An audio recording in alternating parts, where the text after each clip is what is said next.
Hey guys, İngiliz dilinde Lukman'a a doctor diyet, right? A doctor. Şepağı duyuyorsunuz, a nurse diyet. A nurse.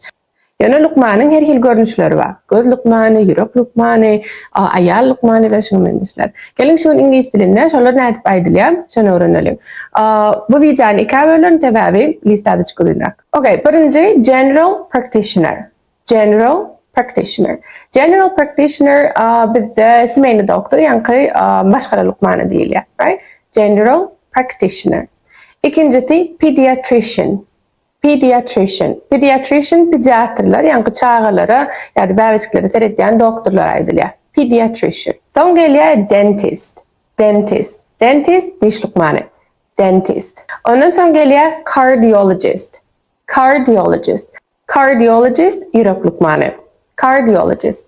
Ondan sonra geliyor orthopedist. Orthopedist, yani sınıklığın boğunun Lukmanı. Orthopedist, okay?